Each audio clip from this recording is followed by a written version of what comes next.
No vamos a volver a parar en la mitad. No, el profesor me las pide, solamente me da más. Miren entonces,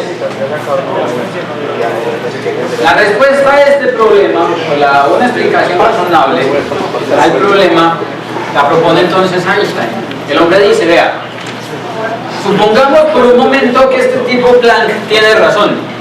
Supongamos por un momento entonces que la radiación no viaja en la fuerza de una onda o de un flujo continuo con valores arbitrarios de energía, sino que viaja en la forma de un flujo continuo de paquetes de radiación o de cuantos de radiación.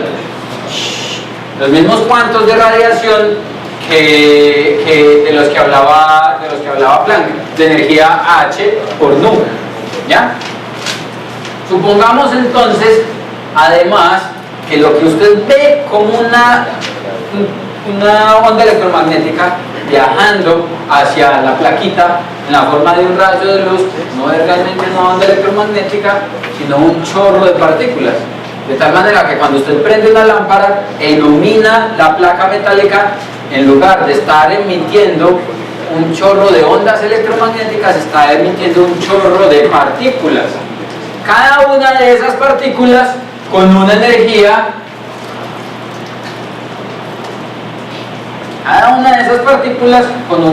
igual a H por nu, donde nu es la frecuencia de la longitud de onda, o la frecuencia, perdón, asociada a la onda electromagnética que usted está emitiendo desde la lámpara.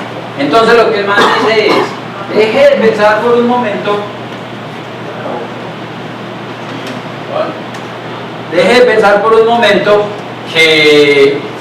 que la lámpara emite un flujo continuo de radiación en la forma de ondas electromagnéticas y piense que lo que hace es emitir un flujo continuo. ¿Se acabó la batería de esta cosa?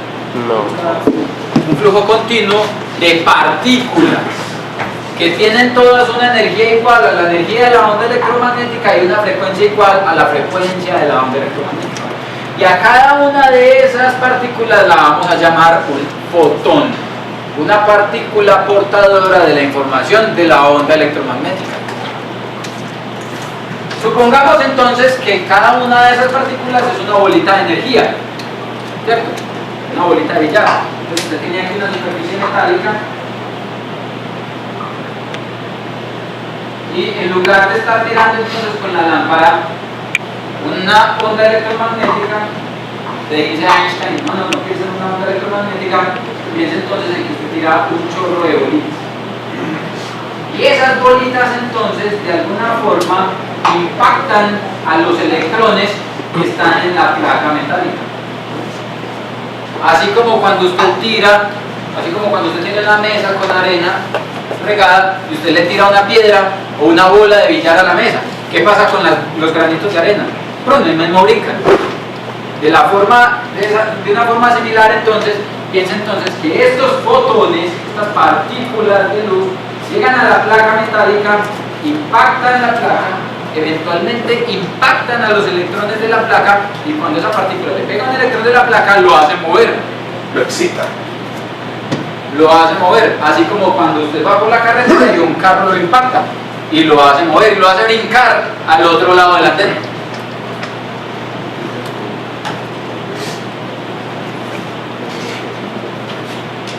Asumiendo entonces una situación como esa, usted podría pensar en la siguiente explicación para el efecto fotoeléctrico. Entonces, las partículas de luz, los fotones, llegan, impactan sobre la superficie del metal, le pegan un cabezazo a los electrones, pegándole un cabezazo a los electrones hace que ellos simplemente brinquen de la superficie del metal y puedan saltar directamente hacia el otro lado de la plataforma o hacia el otro lado de la placa gracias al potencial eléctrico que aparece ahí. Aquí aparece, cuando uno habla de un potencial eléctrico, quiere decir que hay un campo eléctrico.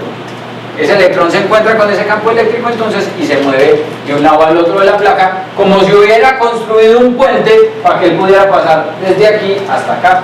Él dice, mire, si la luz que usted está utilizando no tiene la energía suficiente para excitar a los electrones, simplemente no va a pasar absolutamente nada. Es decir, no van a brincar. Entonces, hablábamos de la situación en la que iluminábamos con una lámpara roja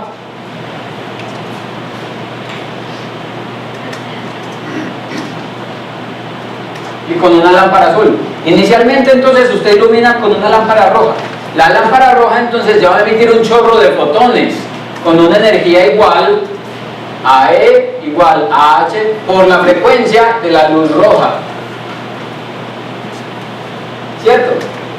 Si esa luz roja tiene una energía muy pequeñita, precisamente por ser de longitud de onda más larga, probablemente la energía de estas partículas no va a tener o no va a ser suficiente para impactar al electrón y dotarlo con suficiente energía para que él llegue y brinque ¡pam!, hasta el otro lado de la placa.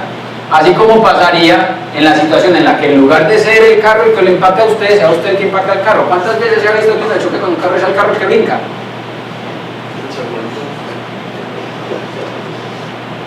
Simplemente porque usted no tiene energía suficiente para pegarle al carro y hacer que el carro salga disparado en otra dirección. ¿Ya? Entonces, si la partícula no tiene energía suficiente para darle al electrón, el electrón simplemente no va a ser capaz de saltar del material hacia el otro lado.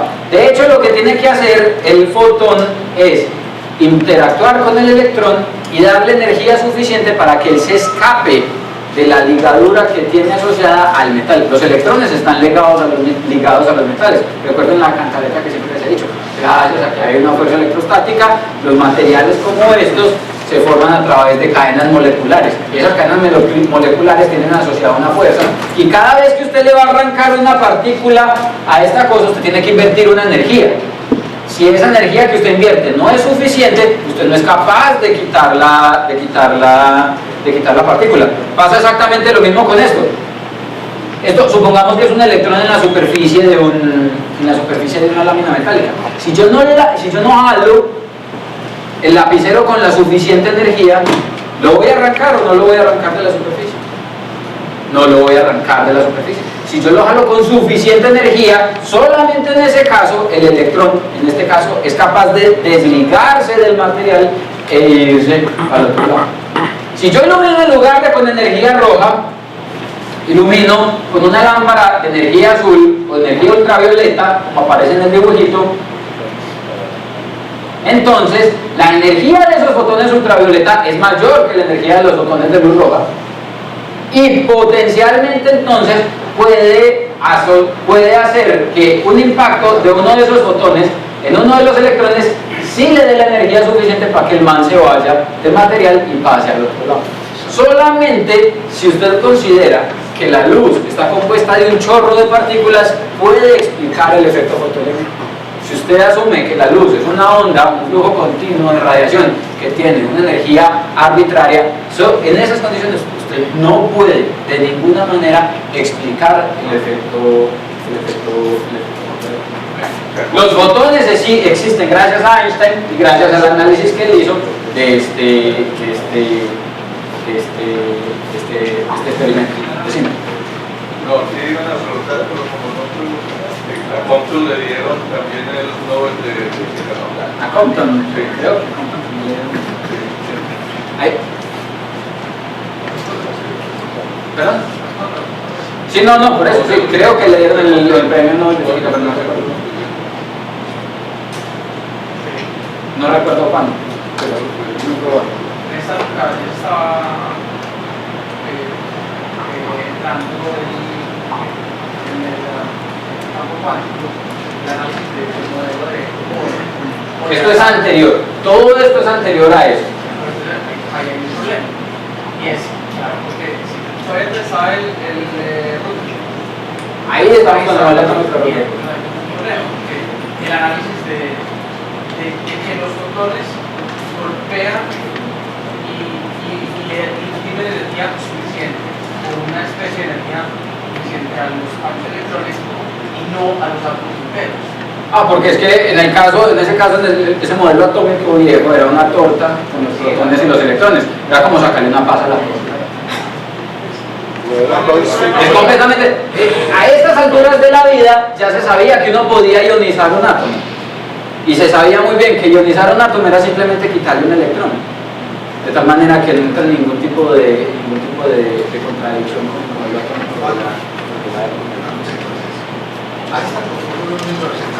Sí.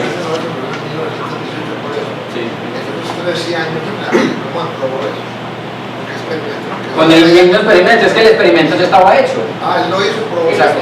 No, Einstein jamás hizo un experimento, una la fama torpe para hacer un experimento. Pero el experimento ya estaba, el experimento ya otros lo habían hecho, él lo que hizo fue explicarlo. ¿Cuál es el principio de Tesla para tratar de mandar energía inalámbrica, luz inalámbrica? Es diferente, es un asunto asociado con campos eléctricos variables.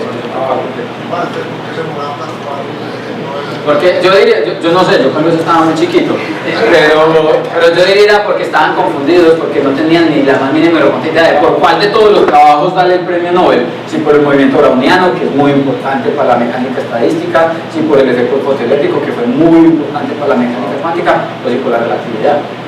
El problema con la relatividad era que hasta eso entonces no había ningún tipo de verificación, y un premio Nobel solamente se entrega cuando hay verificación. Realmente. Hombre, pero pensar en la placa que recibe el impacto, lo que decía ahorita Sebastián, ¿qué pasa con el material que pierde ese electrón? No quedaría ese átomo sin ese electrón que le robó. No, porque el electrón llega, pasa el puente y sigue la vuelta. ¿Cómo? Ah, ya, esa es una cosa de la que no quería hablar, pero es la siguiente. Cuando usted pone entre dos placas metálicas como estas y les conecta una batería como esta, esto que aparece aquí ofrece la posibilidad de que aparezca un campo eléctrico, ¿ya? Y esos electrones entonces se van a seguir moviendo las líneas del campo eléctrico, ¿ya? Por eso se tiene que poner la pila. Si uno quita la pila, ya no necesariamente puede arrancar los electrones, pero ellos van a salir disparados aleatoriamente en varias direcciones para forzarlos. El efecto fotoeléctrico, el arranque de los electrones de la superficie del metal va a pasar sí o sí, independientemente de si aquí hay una pila. Solamente ponemos la pila para asegurar que haya un campo eléctrico aquí que fuerce, que obligue a los electrones no a irse en cualquier dirección, sino a moverse en esta dirección para que pasen por este perímetro, para poder contar cuántos electrones se arrancaron a este lado.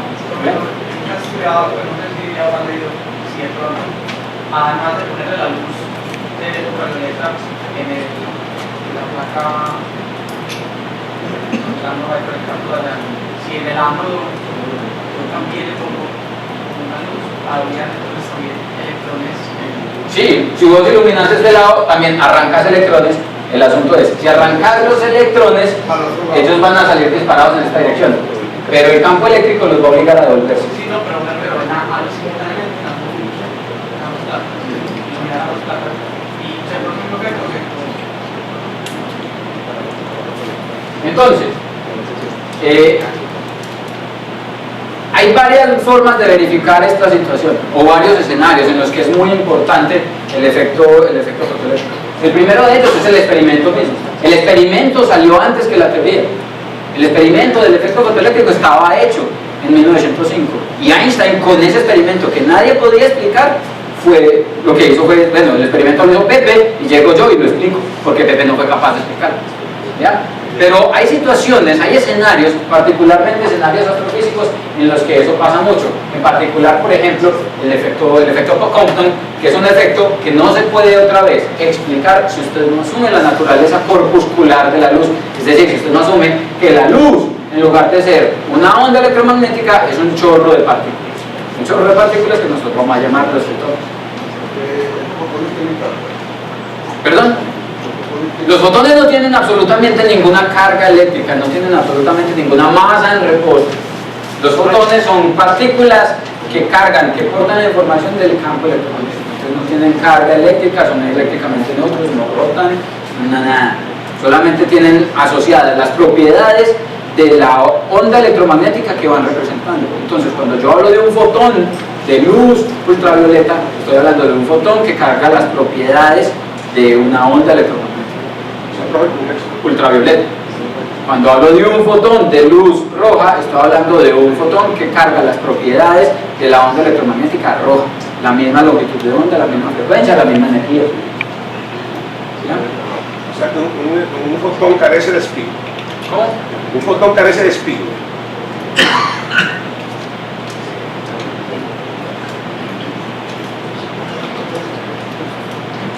¿Visto? Eso lo vamos a corregir mejor, vamos a mirar en el filtro. Entonces, bueno, lo podemos ver en mejor detalle, pero bueno, no alcancemos. Entonces, por ejemplo, ¿qué pasa con el efecto Compton? ¿Qué pasa con el efecto Compton? Pasa lo siguiente, en el medio interestelar, por ejemplo, uno encuentra las nubes del medio interestelar, las nubes del medio intergaláctico. Ya les había contado que la atmósfera de los cúmulos de galaxias, por ejemplo, están llenas de gas ionizado, muchas de ellas de electrones libres. Ya sabemos que muchos de esos electrones libres, por ejemplo, son los que son expulsados por los chorros del agujero negro supermasivo que está activando, por ejemplo, una GN. Entonces, en el espacio uno encuentra un montón de electrones libres. Es posible que en esas regiones del espacio se den interacciones entre fotones, por ejemplo, de la radiación cósmica de fondo, fotones que vienen por allá desde más lejos, y que interactúen con el electrón, de forma tal que la interacción se da básicamente de la misma manera que se da un choque entre dos bolas de billar en un juego de billar. Supongamos entonces que tenemos una nube del medio intergaláctico y que tenemos una nube del medio intergaláctico aquí, que tenemos un cúmulo de galaxias aquí, una nube del medio intergaláctico aquí y una fuente de radiación aquí atrás. Esa fuente de radiación va a hacer que sus fotones pasen a través de la nube del medio intergaláctico. Y que en particular entonces esos fotones en principio puedan interactuar con los electrones de esa nube. Interactuar con los electrones podría significar entonces que el fotón, que es una pelotica, se pegue un cabezazo con el electrón, que es otra pelotita. Cuando un fotón interactúa de esa manera con un electrón, juegan o impactan la colisión, específicamente se comporta como si fuera una colisión de bolas de billar. Y usted puede entonces dispersar, se llama eso, el electrón en una dirección y el fotón en otra. De tal manera que en algunas situaciones, si el electrón, por ejemplo, estaba en reposo, la colisión hace que el electrón adquiera energía que le robó al fotón. ¿Ustedes alguna vez han cogido sobre una mesa una moneda de 50 y una moneda de 1000 o una moneda de 500? Hagan el experimento con una... Pero cojan una moneda de 50 y una moneda pesada de 500. Tienen la moneda de 50 contra la moneda de 500 y van a ver que la moneda de 50 va a rebotar sobre la de 500 y simplemente la de 500 se va a desplazar un poquitito. Pasa lo contrario cuando la que está quieta es la de 50. Cuando la que está quieta es la de 50, usted tira la de 500, la de 500 básicamente se sigue moviendo a la misma velocidad a la que iba, pero la de 50 ¡pum!, sale disparada por culpa de la transferencia de momento, la transferencia de energía.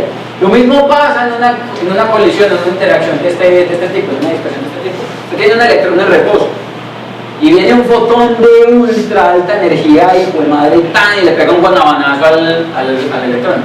El electrón inmediatamente adquiere parte de la energía del fotón y sale disparado a una velocidad alta, diferente a la que tenía antes, que estaba en reposo, con una velocidad de 0, mientras que el fotón sale dispersado en una dirección distinta con una energía menor, es decir, con una longitud de onda distinta, una longitud de onda más larga. Entonces, el electrón, por ejemplo, es impactado por un fotón de rayos X, y el fotón que sale emitido ya no es un fotón de rayos X, sino un fotón de luz ultravioleta. La energía faltante se la llevó el electrón que se fue moviendo en esta dirección.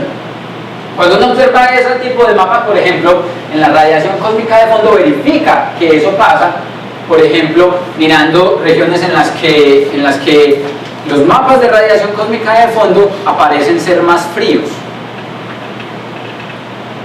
¿Qué quiere decir que el mapa es más frío? Recuerden que a una longitud de onda dada nosotros podemos asociar una temperatura por la relación de Wien. A una longitud de onda dada podemos asociar una temperatura. ¿Ya? Un campo de radiación más frío es un campo de unas longitudes de onda más cortas, de fotones de menor energía. ¿Ya? Entonces, cuando se observa la radiación cósmica de fondo, por ejemplo, uno encuentra regiones donde aparecen contrastes en la temperatura del campo uniforme de radiación. Supongamos lo siguiente entonces, usted tiene una lámpara atrás, uniforme, que emite fotones todos igualitos, de rayos X, todos igualiticos, una lámpara así grande, y aquí pone una bolita, una nubecita de electrones. Los electrones que interactúan con los fotones de rayos X que vienen aquí se van acelerados, pero los fotones que salen dispersados en el proceso de dispersión ya no son fotones ultravioleta, ya no son fotones de rayos X, sino fotones ultravioleta. Entonces, cuando usted toma una foto de todo este background, aparece un campo de radiación de rayos X y una bolita redondita diferente. En esa bolita redondita diferente es donde están siendo emitidos los fotones dispersados que interactuaron con los electrones. Eso es una cosa que se puede verificar en el espacio, y este experimento de hecho se puede hacer aquí en la Tierra. Este experimento lo hacía, todavía lo hacen los estudiantes, pero este experimento lo hacía uno en un laboratorio de física moderna en la universidad, simplemente con electrones y una lámpara de luz. El efecto Compton, que es un efecto observable y verificable en Tierra, es algo que solamente se puede explicar si usted considera que los los fotones se comportan como partículas. Solamente si usted asume la naturaleza corpuscular de la luz es posible explicar este tipo de fenómenos. ¿Cómo funciona una CCD? ¿Cómo toma usted una imagen con una cámara digital? Exactamente haciendo eso, contando fotones. Una cámara CCD, entre todos sus cachivaches, el corazón de una cámara CCD es esto: un píxel, una matriz de píxeles de silicio. Resulta que el silicio es un material semiconductor al cual usted le puede arrancar electrones, es muy fácil. Uno le grita una lámina de silicio, ¡hey, HP! Y él mismo chile y libera 3 o 4 electrones. Usted lo ilumina con luz visible de baja energía, es decir, semirroja, y los electrones de la lámina de silicio van a brincar. Es muy fácil arrancar electrones a una lámina de silicio. Entonces, lo que hay aquí, cada uno de los cuadritos que ustedes ven ahí es una matricita pequeñita de silicio. De silicio. Lo que uno está haciendo cuando toma una fotografía, ¿qué es? Cuando uno toma una fotografía, lo que está contando es de las diferentes partes de la superficie del emisor, cuánta radiación está llegando a las diferentes partes de la superficie del detector, ¿cierto? ¿Sí o no? Hablar de eso, en esos términos, es lo mismo que contar de la superficie, de las diferentes partes de la superficie del cuerpo emisor, cuántos fotones están llegando a las diferentes partes del detector, que en este caso es la CCD. ¿Cómo funciona una CCD? Cada uno de estos cuadritos entonces cuenta independientemente cuántos fotones le están llegando. Fotones, porque cada fotón llega, impacta sobre la superficie de silicio. Al impactar sobre la superficie de silicio, expulsa un electrón y ese electrón crea una diferencia potencial, una cosa que uno puede medir como un voltaje.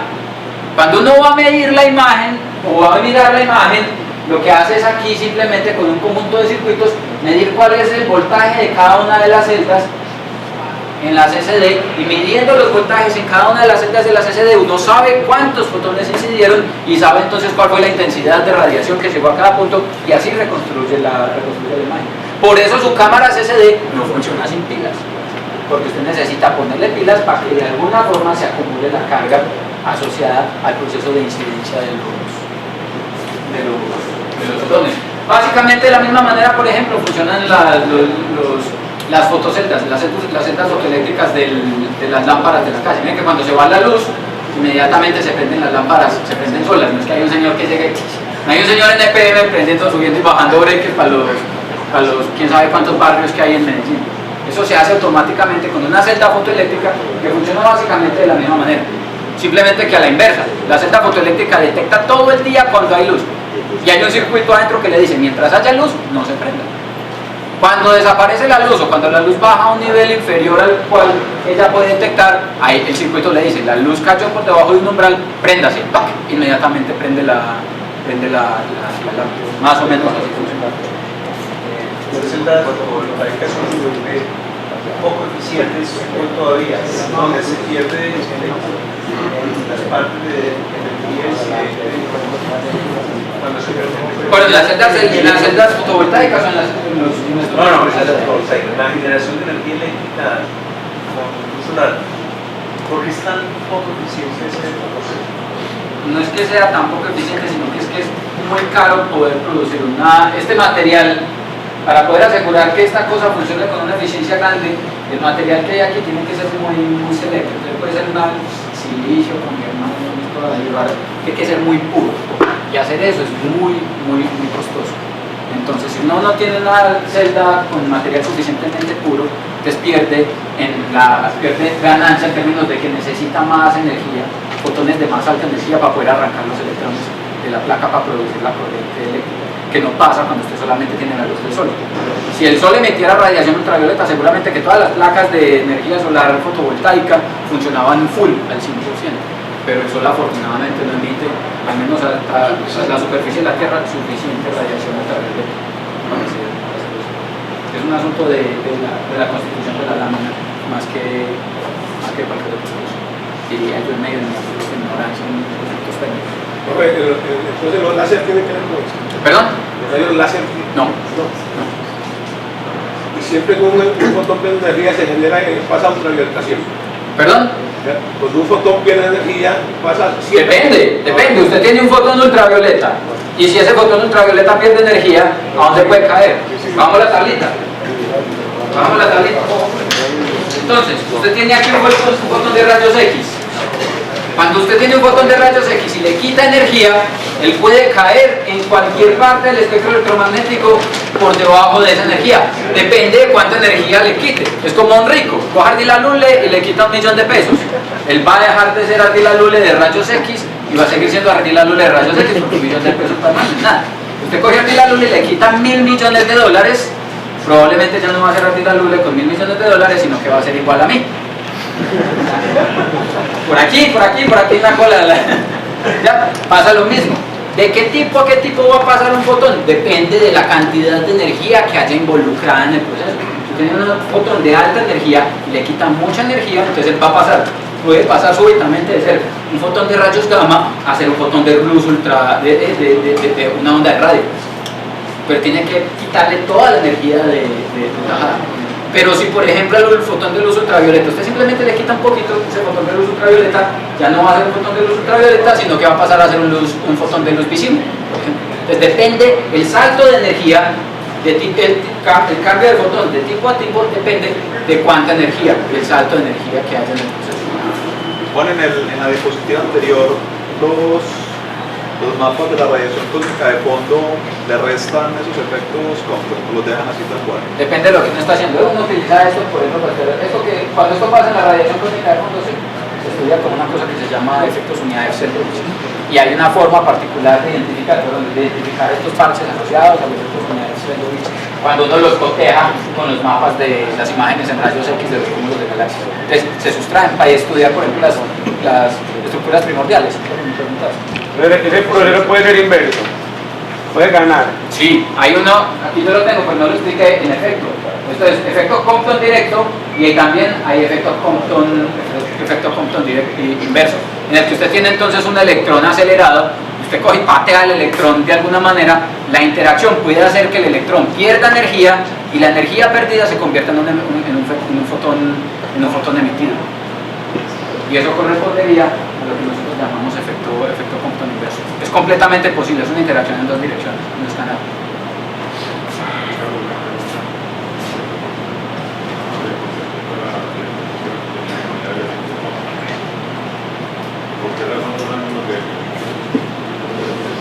Depende de la colisión, esto es como cuando uno resuelve un problema de colisión entre dos bolas de billar. Depende de la conservación del momento, de cuáles eran las condiciones de movimiento del electrón. Pues ahí hay diferentes consideraciones ahí para mantener. Otra cosa que vale la pena revisar entonces es cuál es la estructura de la materia. Miren entonces que, como vos decías hace un momentico, suponiendo que el modelo del átomo de Thomson fuera válido, el efecto fotoeléctrico inmediatamente alteraría las características de la estructura de la materia. Pues entonces, bueno, si entonces los fotones también son partículas, ellos cómo van ahí con la estructura del átomo. Si la energía está cuantizada y los electrones ahora se pueden mover a voluntad dependiendo de cómo interactúan con los fotones, entonces, ¿usted qué me puede explicar acerca de la naturaleza del átomo y la naturaleza de la estructura de la materia? Vamos a mirar un poquito acerca del modelo del átomo. Un modelo clásico, es un modelo semiclásico. Es muy rústico, pero es funcional. El modelo que vamos a mirar es casi que un modelo preciso del átomo en particular, del átomo de hidrógeno. Le faltan dos detallitos que no van a saltar, pero es una cosa bastante funcional para entender los mecanismos básicos a través de los cuales pasan las cosas a estructura atómica en la naturaleza. Entonces, miren, hay dos experimentos particularmente interesantes a esta época, entre 1905 y 1912, asociados con la estructura del átomo. Ya se conocía que los electrones existían, había un modelo básico del átomo que básicamente suponía que el átomo era como una torta, una masa, y en esa masa estaban pegados los electrones y los protones distribuidos uniformemente. Tantos protones como electrones para asegurar que el átomo permanece con una carga eléctrica neutra. Usted podía ionizar los átomos y eso implicaba simplemente sacarle un electrón, no para sacarle protones, implicaba básicamente sacarle un electrón. Como tener la torta y sacarle una pasa, era completamente posible. La química funcionaba más o menos en esos días, y la química es la física de los electrones. Quita el electrón a un átomo y tiene química. Este señor, Ernst Rutherford, hizo un experimento muy interesante. Tratando de entender la naturaleza o la estructura de la materia, cogió y hizo lo siguiente. Construyó una lámina de oro muy delgadita. De algún lugar se sacó la plata, consiguió una lámina de oro muy delgadita, más delgada que un milímetro, y la extendió aquí en algún lugar en la mitad de un detector. Y aquí, por fuera de esta región del detector, puso una fuente de partículas alfa. Partículas alfa son simplemente núcleos pesados cargados, sin ningún electrón, que se producían utilizando materiales que decaían radiactivamente y emitían entonces esas partículas. Esto dispara entonces partículas cargadas positivamente, muy pesadas, que quedaban disparadas en la dirección de la placa de helio, en la placa de oro, perdón. Hagamos este experimento. Suponga que esta cosa está tirando entonces pelotas, estas pelotas de tenis, y que usted tiene aquí la lámina de oro. Suponiendo entonces que la lámina de oro es una colección de muchos átomos, muchos átomos, ¿usted qué hubiera esperado cuando tirara la pelota de tenis contra la placa de oro? Que se devolviera. Usted hubiera esperado eso si usted hubiera asumido que la masa está distribuida de manera absolutamente continua. Pero también hubiera esperado que si la materia no está distribuida de manera absolutamente continua, sino que hay espaciamiento entre los átomos, podría darse que esas partículas pasaran a través de la lámina. Entonces, cualquiera de las dos cosas pudo haber pasado. Para la sorpresa de este señor pasaron las dos cosas. Pasó que algunas de las partículas pasaron derecho a través de la placa. Algunas se desviaron un poquito y algunas otras se desviaron tanto como si hubieran rebotado directamente contra una madera. Entonces, una partícula alfa disparada contra una placa de hierro puede viajar de tal manera que pasa derecho a través de la placa, se desvía un poquito o inclusive puede rebotar completamente como si fuera una pelota impactando contra una pared. Ese resultado condujo a este señor a concluir llegar a una conclusión bastante importante. La primera es, para poder asegurar que las partículas alfa que pasaron derecho siguieron derecho, quiere decir que el espaciamiento entre átomo y átomo en la lámina de oro es suficientemente grande como para que pase una partícula alfa, que es una cosa gordosa. Es decir, suponga que usted tiene una lámina de oro y le tira un bus circular con atra, y el conatra sigue derecho a través de la lámina. ¿Qué tiene que pasar para que eso haya pasado? ¿Cuál tiene que ser la estructura de la lámina para que el bus haya pasado a través de la lámina de oro? Que el espaciamiento entre las partículas que componen la lámina de oro sea suficientemente grande como para que pase el bus. La primera conclusión es esa entonces: el espaciamiento que hay entre los átomos en una lámina de oro es grande, muy grande, suficientemente grande como para que pasen las partículas alfa, gordetas, regordetas, súper pesadas a través de la lámina de oro. Y la segunda conclusión interesante a la que llegó Rutherford fue la siguiente: para poder asegurarse que las partículas alfa se devolvieron de la manera que lo hicieron, como si hubieran golpeado contra una pared, tiene que pasar que de alguna manera hay una región del núcleo atómico que tiene, primero, mucha masa, tanta masa como la de las partículas alfa, y dos, tiene una carga eléctrica positiva. ¿Por qué? Vamos a mirar lo siguiente. Suponga entonces que usted tiene aquí la lámina y tiene aquí un átomo. ¿Ya? Nosotros vamos a hacer un zoom a esta región, voy a dibujar esto grande, entonces tengo aquí el átomo. Entonces lo que dice Rutherford es: entre este átomo y el próximo átomo tiene que haber espacio suficiente para que pase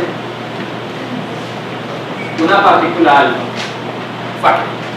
Lo primero. Lo segundo, como las partículas alfa tienen carga positiva, carga eléctrica positiva, son los núcleos de un átomo muy pesado, la única forma que puede haber para que esas dos partículas interactúen y se dispersen de la manera que lo hacen es que aquí esta partícula también tenga una carga eléctrica positiva. Si tienen una carga eléctrica positiva, pueden pasar las tres cosas a lo largo de la trayectoria. Lo voy a pintar como si estuviéramos mirando la colisión desde arriba. Es decir, yo tengo aquí la lámina de oro y tengo aquí el chorro de partículas alfa siguiendo. Si la partícula alfa pasa muy cerquita, pasa muy lejos, perdón, del núcleo atómico, básicamente va a seguir derecho. Si por el contrario la partícula alfa pasa muy cerquita al núcleo atómico, se va a dispersar. Cargas positivas iguales se van a repeler por naturaleza de la fuerza electrostática. De tal manera que esta partícula que venía en esta dirección va a terminar dispersada en esta dirección. O va a terminar dispersada en esta dirección y pasa por este lado. ¿Ya? Pero si resulta que la partícula alfa se va de frente del totazo contra el núcleo atómico, es decir, que ella viene viajando así de frente, viajando de frente en esta dirección, justo contra el núcleo atómico, se va a devolver, como si se hubiera dado un cabezazo contra una pared. Uno puede hacer los cálculos midiendo estos ángulos de desviación. Midiendo estos ángulos de desviación, uno puede medir cuál es la masa del objeto que hay aquí adentro y cuál es el tamaño efectivo a través del cual, o el tamaño efectivo que tiene que tener esta estructura para poder que las dispersiones que se observaron y que se midieron correspondan a estos ángulos o a una dispersión completamente inversa en el caso de que la partícula alfa se haya impactado directamente con el núcleo atómico. Y midiendo esos ángulos, Rutherford pudo determinar un número para la masa del núcleo atómico, del oro en este caso, y un tamaño más o menos asociado a esa región del núcleo atómico, y encontró que el tamaño de ese núcleo atómico es con creces, en efecto, mucho más pequeñito que el del átomo, lo que le permite asegurar que en efecto el espacio entre núcleo y núcleo en una lámina de oro sea muy pequeñito para que las partículas alfa que estaba disparando pasaran a través. Aparte de que además pudo determinar entonces la masa del objeto que estaba viendo. ¿Qué pasa cuando es la colisión, cuando es la colisión directa? ¿Qué pasa con esa energía? Cuando la colisión es directa, pasa lo siguiente. Entonces vos tenés esto, la lámina de oro, y tenés tu partícula alfa. Ella llega, le va de frente, la lámina recola un poquito y la partícula alfa se devuelve. Es como cuando ustedes han jugado con un imán, con dos imanes, que uno los junta por el mismo polo y los junta y los junta, cuando usted los suelta, uno de ellos sale disparado. Sale con la misma energía, La energía tiene que conservarla. Hay una pequeñita, hay disipación, un poquito de disipación porque como la lámina se dobla, ahí queda una onda mecánica propagándose en la lámina de oro. Pero la mayor cantidad de la energía incidente en la partícula alfa queda en la partícula incidente alfa que se devuelve hacia el.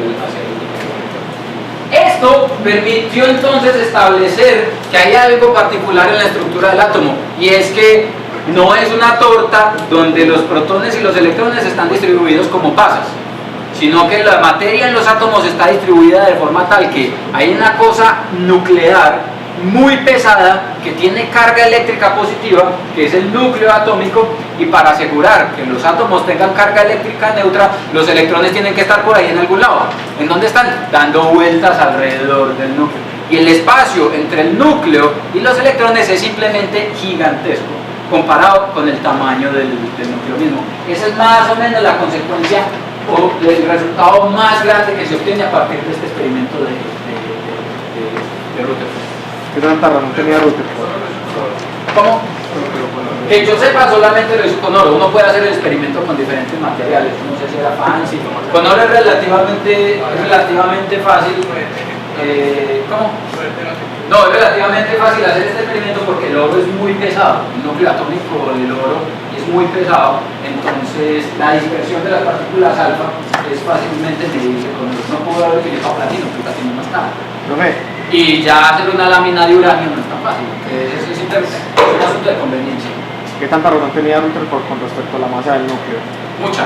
Él encontró que la masa del protón era del orden de 1000 veces la masa del electrón, y es más o menos la medida que uno tiene ahora. Yo no conozco exactamente el valor de la masa del protón que midió para el átomo, para el protón en ese experimento, pero fue muy cercana al valor real. Dice que más o menos 1860 veces la masa del electrón. Hay otro experimento. Miren que todo esto, miren, el efecto fotoeléctrico, la radiación de cuerpo negro, la estructura del átomo, todas son cosas que salen única y exclusivamente del experimento. Entonces, uno hace un experimento y mira a ver cómo lo explica. Primero apareció el experimento de la radiación del cuerpo negro y Planck propone una explicación. Aparece el experimento del efecto fotoeléctrico y Einstein aparece con una explicación. Ahora llega Rutherford y hace este experimento. Él no propone básicamente ninguna explicación, y la explicación viene a partir de lo que propone este señor Bohr. Pero antes de que hablemos de Bohr, hablemos un poquito de esto. Nosotros ya habíamos hablado del espectro electromagnético, del espectro de una galaxia, del espectro de una estrella. Habíamos dicho que en el espectro de una estrella aparecen líneas asociadas a procesos que pasan en la estructura interna de la estrella con absorción o emisión de radiación, que en principio hasta el momentico ellos no sabían cómo explicar. De esas líneas hay un conjunto de líneas particulares que se observa por ejemplo en las estrellas, conocen como las líneas de Balmer, y es porque hay un conjunto de líneas en el espectro de las estrellas. Miren que las líneas aquí están organizadas por colores y están organizadas por paquetes. Aquí aparecen en amarillo las líneas del conjunto de líneas de Lyman, aquí aparecen las de Balmer, aquí aparecen las de Paschen, y estas otras no me acuerdo cómo se llaman, pero todas están organizadas. Tienen un nombre asociado al científico que las descubrió en el laboratorio. Hay una cosa interesante, y es que uno puede escribir una progresión numérica para predecir cuál es la posición en el espectro de cada una de estas líneas. Entonces uno puede escribir una formulita con la cual predecir cuál es la longitud de onda de la línea de Balmer alfa, Balmer beta, Balmer gamma, Balmer bla bla bla. Una aproximación completamente heurística. Este señor Balmer, a finales de 1900, observó estas líneas en el espectro del hidrógeno, y simplemente de los cabellos, literalmente hablando, se sacó una fórmula que le permitía conseguir cuál era la longitud de onda de una de las líneas en el espectro electromagnético, de acuerdo a una formulita dada, identificando básicamente que había algún tipo de orden. Lo importante es esto, identificando entonces que había algún tipo de orden en las características de las líneas espectrales que se observaban en un material, en este caso en el hidrógeno. Podía identificar orden en las líneas del espectro en el conjunto de líneas de Balmer. Luego se encontró que también había orden en el espectro, en la distribución de las líneas espectrales de Lyman, y también orden en la distribución de líneas espectrales de Paschen y todas las demás. Ese orden tiene que ser un reflejo de alguna manera de la estructura del átomo, suponiendo que estas líneas se producen en el interior del átomo. ¿Ya? La idea es entonces, para poder entender cuál es la naturaleza del orden de las líneas espectrales, habrá entonces que entender cuál es la estructura del átomo que las está emitiendo o que las está produciendo. Y evidencia observacional o experimental robusta para verificar en efecto el modelo del átomo que vamos a proponer va a salir precisamente a partir de poder explicar las posiciones de las líneas espectrales en el conjunto de Balmer, de Lyman y de Paschen. Ok. Pero los códigos de barra tienen que ver con esto, ¿no? ¿Cómo? Los códigos de barra tienen que ver con esto. Los códigos de barra no. No. Los códigos de barra parecen a un espectro de absorción, pero no tienen absolutamente nada que ver. Sí, pero no tienen nada que ver con eso. Entonces, miren, como ya estar cuantizado está de moda, lo que dice Bohr en 1911 más o menos es lo siguiente: como estar cuantizado está de moda, como Planck pudo explicar la radiación del cuerpo negro utilizando cuantos de luz, como Einstein pudo explicar el efecto fotoeléctrico utilizando cuantos de luz, fotones, Bohr dice, ¿por qué no tratar de explicar la estructura del átomo utilizando cuantos de energía, ya no necesariamente cuantos de luz? Pensemos entonces que si la radiación está cuantizada, podemos pensar entonces que la estructura del átomo está cuantizada. Es decir, que la manera como están distribuidas las diferentes componentes del átomo no es aleatoria, sino que está restringida a un conjunto de lugares o valores específicos determinados por unos valores de energía fijos, que son múltiplos enteros de una cantidad o de una energía mínima dada, un cuanto de energía. ¿Ya?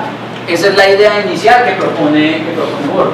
Él entonces dice lo siguiente, vean, supongamos que el átomo entonces es como un sistema solar pequeñito. En el sistema solar los planetas se pueden mover. Usted puede poner un planeta en órbita a cualquier distancia del Sol. ¿Sí o no? ¿Quién está en contra de eso? Uno puede poner un planeta en órbita alrededor del Sol a cualquier distancia, a la que le dé la gana. Tiene que cuadrar las velocidades y las cosas para ponerlo en esa órbita, pero no hay una restricción acerca de cuál es la órbita que puede ocupar un planeta en el sistema solar o alrededor de la Tierra, por ejemplo. Las órbitas no están cuantizadas. Lo que dice Bohr es lo siguiente: supongamos que en el átomo, en efecto, eso no es verdad. Y supongamos que las posiciones que pueden ocupar los electrones en el átomo alrededor del núcleo están cuantizadas. Supongamos que un electrón en el átomo solamente se puede ubicar en lugares particulares, donde esos lugares particulares están asociados con una energía en particular. Así como en el sistema solar, estar en una órbita alrededor del Sol es estar en un estado de energía diferente alrededor del Sol. La órbita de la Tierra no tiene la misma energía que tiene la órbita de Marte, ni la misma energía que tiene la órbita de Saturno. Estar orbitando alrededor del núcleo atómico a una distancia, otra distancia u otra distancia dada, va a estar asociado a tener una energía dada, una distinta u otra distinta. Lo que dice Bohr entonces es, supongamos entonces que los electrones en el átomo no se pueden ubicar donde les da la gana, como decían los modelos clásicos de Thomson y estas cosas, sino que se pueden ubicar en posiciones particulares, cuantizadas a través de la cuantización del momento angular. Ustedes recuerdan que ya habíamos hablado del momento, la cantidad de movimiento asociada a una partícula.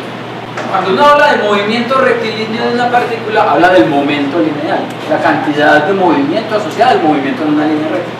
Cuando el movimiento ya no es en una línea recta, sino en una trayectoria curva, en particular en una trayectoria circular, entonces uno ya no habla del momento lineal, sino del momento angular, de la cantidad de movimiento rotacional o de la cantidad de rotación. Lo que dice Bohr es entonces, un electrón, miren que ese momento angular, que es este que aparece aquí como L, es igual al producto de la masa de la partícula por su velocidad, por la distancia a la que se encuentra. Lo que Bohr dice es lo siguiente: un electrón alrededor del núcleo atómico no se puede mover donde le dé la gana. El electrón se va a ubicar en una región específica, a una distancia específica determinada por un estado cuantizado del momento angular, que vaya a ser un múltiplo de esta cantidad mínima, h barra. Entonces, el momento que puede tener, el momento angular que puede tener un electrón alrededor del núcleo atómico va a ser el que lo ponga en una órbita que es igual a 1 por h barra, o 2 por h barra, o 3 por h barra, o n por h barra, donde h barra es esta cosita que aparece aquí. H barra es una constante. H barra es la constante de Planck, que ya habíamos visto, dividida por 2pi. Es más o menos la constante de Planck, simplemente que la llamamos h barra porque este factor de h sobre 2pi aparece en todos lados en mecánica cuántica. Cuando uno está echando cálculos de mecánica cuántica y de estructura atómica, aparece este factor h sobre 2pi. Entonces, para no tener que escribir h sobre 2pi, h sobre 2pi, h sobre 2pi, h sobre 2pi y correr el riesgo de que se le pierda o no un 2 o un pi, que pasa todo el tiempo, simplemente sustituimos esto por esto y convertimos h barra en una constante fundamental. Una constante fundamental que caracteriza o que cuantiza los niveles de momento angular de un átomo. Entonces, un electrón se puede mover alrededor del núcleo atómico solamente en órbitas que tengan un momento angular que sea un múltiplo entero de esta cantidad. El átomo quedó cuantizado. El electrón entonces no se puede ubicar donde le dé la gana. Cuantizando la posición del electrón alrededor del átomo, se cuantiza también la energía con la que interactúa el electrón con el átomo. Porque la energía con la que el electrón interactúa con el átomo depende de la distancia que los está separando. ¿Sí o no?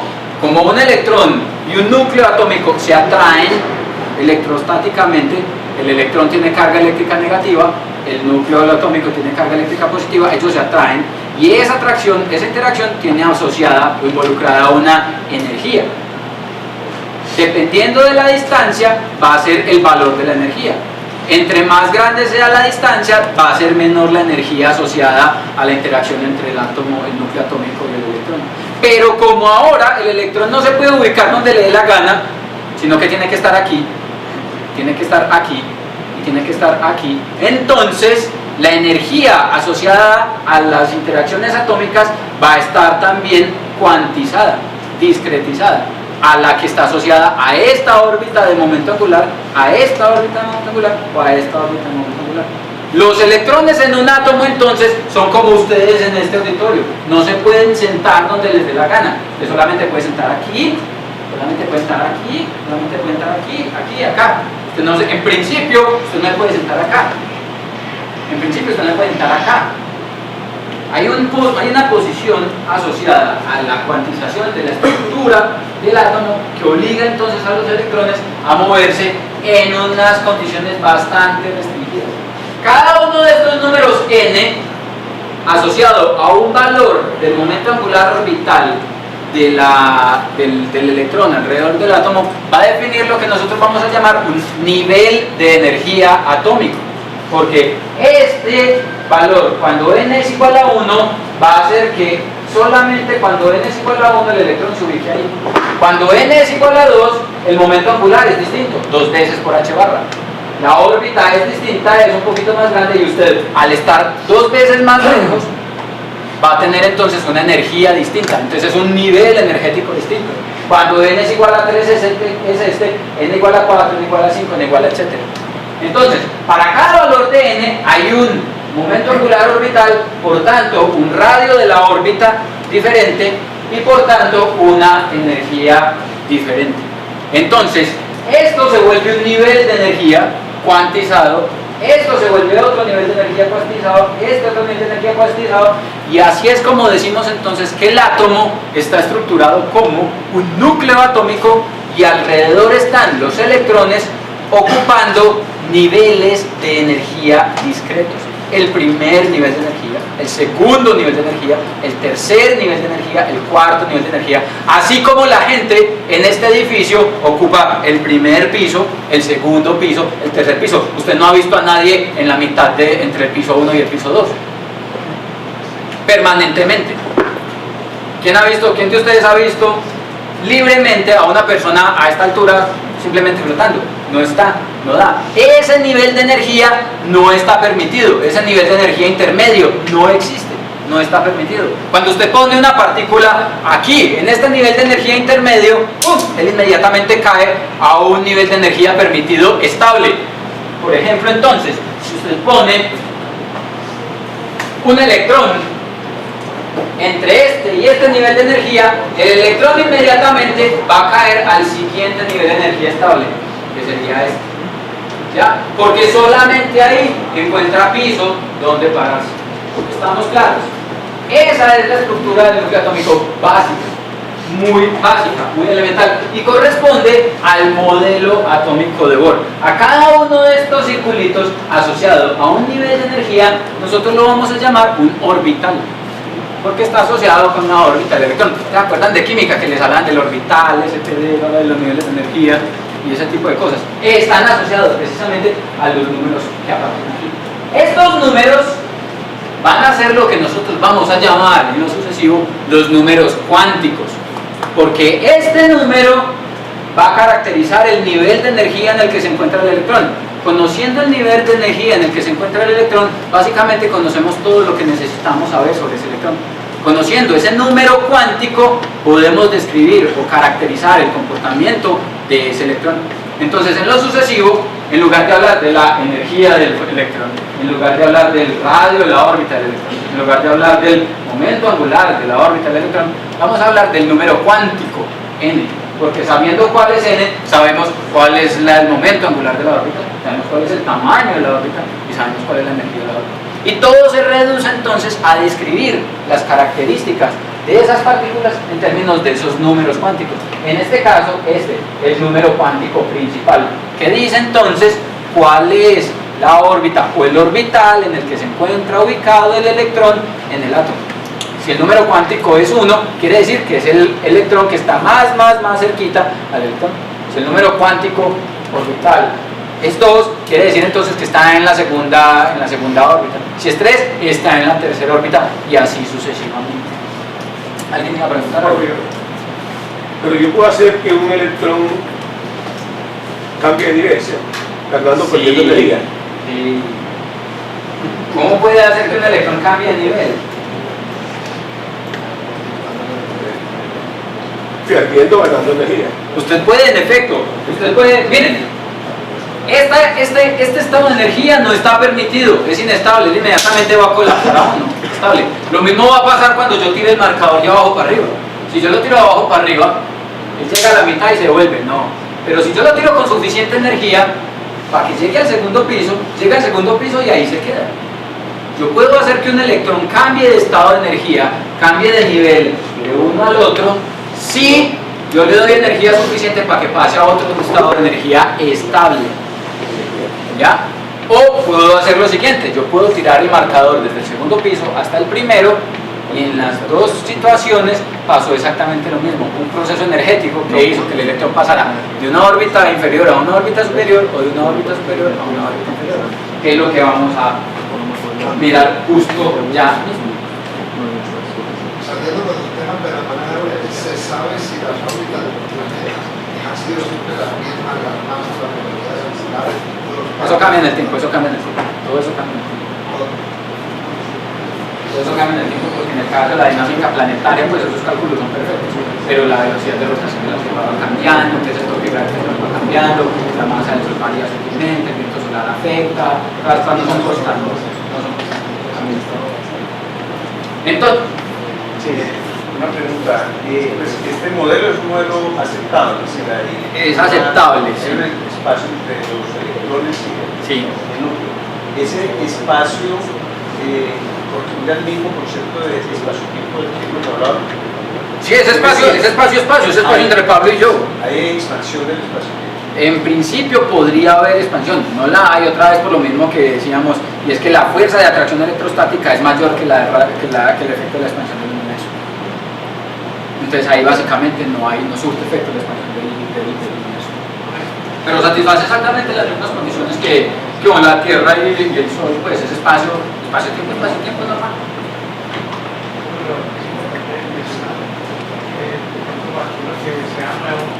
Modelo el átomo que a pesar de que se llamen orbitales no significa que los estén viajando del juguete. Viene a continuación. Por eso les puse al principio, este es un modelo de juguete. Es un modelo de juguete que sirve para entender muy bien y para hacer cálculos y hacer cálculos muy útiles. Y es de hecho una solución parcialmente correcta a las ecuaciones de la mecánica cuántica.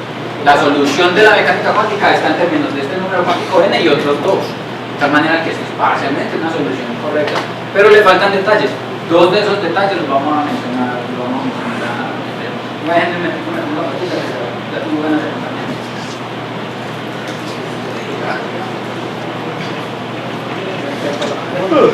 Vamos. Ya escucho voces. ¿Qué malos digo?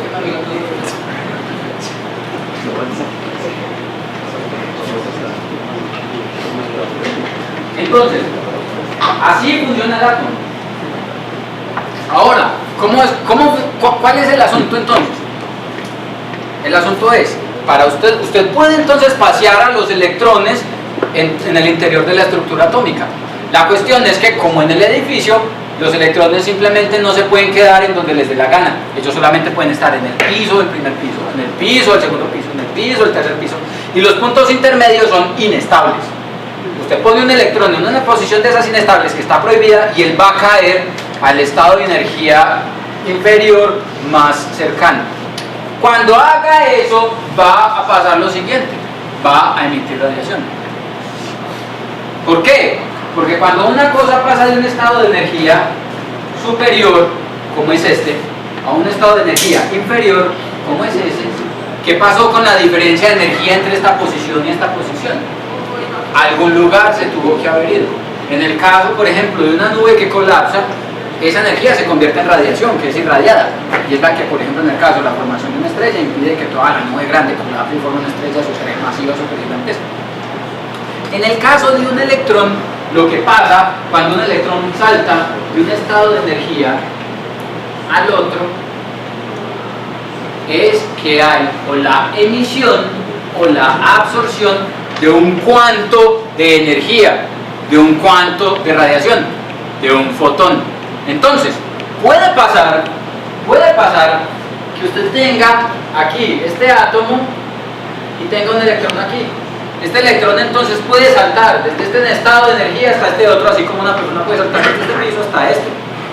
Cuando salta de este orbital n igual a 3 a este n igual a 2, ahí hay un cambio de energía. ¿Ya? Este orbital, cuando usted salta de aquí a acá, hay un cambio de energía y esa energía entonces se convierte en un fotón emitido. Yo los fotones los voy a dibujar con la letra gamma. Un fotón que tiene una energía igual a h por nu. Una energía igual a la frecuencia del fotón emitido multiplicado por la constante de Planck. Ahora, ¿cuánto va a valer esa frecuencia? Esa energía. Esa energía va a ser exactamente igual a la diferencia de energía que hay entre este nivel y este, así como la energía que pasó a tener este marcador desde este estado de energía hasta este otro se invirtió, por ejemplo, en producir una onda sonora que usted alcanza a escuchar cuando llega a su oído. Este electrón, en lugar de producir una onda sonora, produce una onda lumínica o un fotón de luz. La energía de ese fotón es igual a la diferencia de energía entre los dos niveles de energía y va a tener entonces una frecuencia o una longitud de onda que va a depender de cuál es la diferencia entre los dos. El proceso inverso también es posible. Usted puede coger un electrón desde este estado de energía n igual a 2 y llevárselo de las greñas hasta este estado de energía, n igual a 3. Ahora, ¿qué es lo que tiene que hacer? Tiene que darle energía, así como usted tiene que coger este marcador puede caer solamente, libremente desde arriba hacia abajo, pero para que vaya de abajo hacia arriba usted le tiene que dar esa energía. Usted coge, le da energía y lo tira hacia arriba. Lo mismo tiene que pasar acá, usted le tiene que dar energía a este electrón para que salte desde este estado de energía hasta este otro. ¿Qué tanta energía le tiene que dar?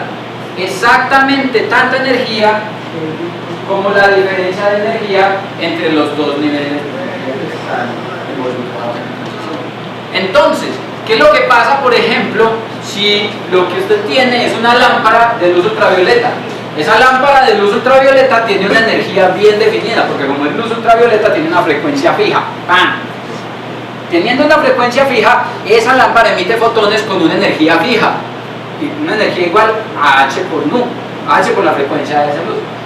Un fotón que impacte este electrón, como en el caso del efecto Compton, le va a dar energía al electrón. Y si esa cantidad de energía es exactamente igual a la energía de la diferencia de energía que hay entre estos dos niveles, el electrón va a saltar de aquí hasta acá, pasando del nivel de energía 2 al nivel de energía 3. Si tiene más energía, el electrón entonces puede saltar a un estado de energía más alto, 3, 4, 5, 6. Si el fotón tiene mucha energía, el electrón simplemente se sale del átomo y se va. Y eso es lo que pasa con el efecto fotoeléctrico. Con el efecto fotoeléctrico lo que usted hace entonces es iluminar el átomo con fotones de alta energía. Por eso el efecto solamente aparecía con fotones de una frecuencia específica. Si usted ilumina con una lámpara que tiene una frecuencia menor, no es visible, los fotones van a tener energía muy pequeñita y la energía absorbida por el electrón aquí no va a ser suficiente para que este electrón salte desde aquí hasta acá o desde aquí hasta acá, o en el caso del efecto fotoeléctrico se arranque directo totalmente del átomo y se vaya. ¿Qué es lo que pasa con el efecto fotoeléctrico entonces? Usted prende la lámpara, esa lámpara emite fotones. Ya no es que el electrón va y tan, que el fotón va y tan y le pega un cabezazo al electrón, no. Ya es que la lámpara, cuando usted prende la lámpara, emite un fotón, ese fotón llega hasta el átomo mismo, excita al electrón, el electrón absorbe la energía del fotón y si esa energía es suficiente, entonces el electrón simplemente se va del átomo. ¿Qué son las líneas espectrales? Las líneas espectrales no son más que las líneas asociadas a la emisión o absorción de radiación por transiciones de los electrones en los diferentes niveles de energía. Una línea de emisión aparece entonces cuando usted tiene un átomo, un electrón en el átomo en un estado de energía superior y él salta a un estado de energía inferior. Haciendo este salto, el electrón emite un fotón en la forma de luz y ese fotón emitido formará una línea de emisión porque es fotón emitido. Si pasa lo contrario, si lo que pasa es que usted prende la lámpara y la energía del fotón emitido por la lámpara es absorbido por un electrón, ese fotón desaparece, este electrón hace una transición, bien sea se va del átomo, hace una transición a un nivel de energía superior, ese fotón desaparece y en el espectro entonces en lugar de aparecer una línea asociada a la emisión de radiación aparece una línea negra asociada a la absorción de ese fotón y esas son entonces las líneas de absorción. Las líneas de Balmer, de Lyman o de Paschen son precisamente eso, una recurrencia asociada a las diferentes líneas de emisión o de absorción, porque en las longitudes de onda van a ser las mismas, cuando un electrón hace una transición entre un estado de energía y otro, y son organizadas, tienen la estructura organizada que tienen porque el átomo de hidrógeno tiene siempre la misma estructura. Los niveles de energía de un átomo de hidrógeno aquí son exactamente los mismos que los de un átomo de hidrógeno aquí, y exactamente los mismos que los de un átomo de hidrógeno aquí, y exactamente los mismos niveles de energía que un átomo de hidrógeno en todo el universo. Y están organizados de acuerdo a la energía de los orbitales. De tal manera que la organización que se observa en las líneas espectrales no es más que un reflejo de la organización, de la cuantización de los niveles de energía que hay asociados a un átomo. ¿Alguien? ¿Vos ibas a preguntar algo? Sí, pues ahorita hablando aquí con Andrés sobre qué pasaba, hablando en la mitad de la clase. sobre qué pasaba cuando, por ejemplo, el electrón está en un nivel 2 y subió a un nivel 3, pues él decía que por los estados basales se tenía que devolver y reemitir el fotón. Entonces, ¿qué pasa cuando está en un nivel 2 por el efecto Compton inverso, él baja a un nivel 1, ¿cierto? Entonces, el estado basal se tendría que cumplir también ahí volviendo al nivel que estaba. No te entendí. Es decir, el estado basal de cada nivel de energía. ¿Cómo? El estado basal de cada nivel de energía es una cierta cantidad de electrones. El estado base. El estado base, ¿cierto? Entonces, no importa que yo tenga un electrón en el nivel 2 y por un fotón suba a un nivel 3, ¿cierto?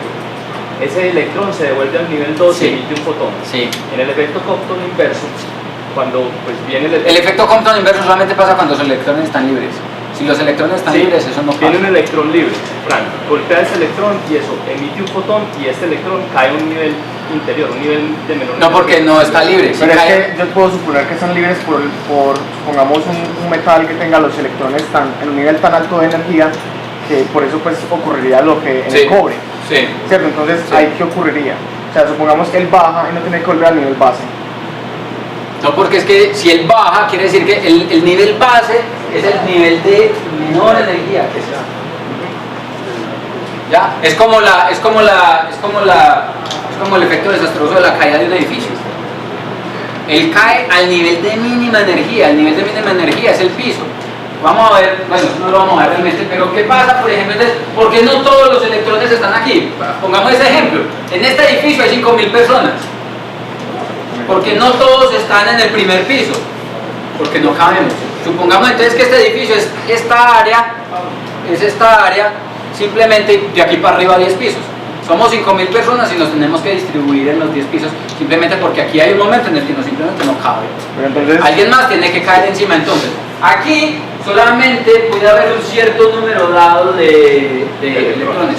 Cuando se llenan los posibles espacios para tener un electrón aquí, ya nada puede caer más abajo y todos van a empezar a llenarse acá. Cuando este se llenan de energía, es como el parqueadero de un centro comercial, los llenan de abajo para arriba. En el caso de un centro comercial los llenan de arriba para abajo, pero cuando se llena un nivel empieza a llenarse el otro y el otro.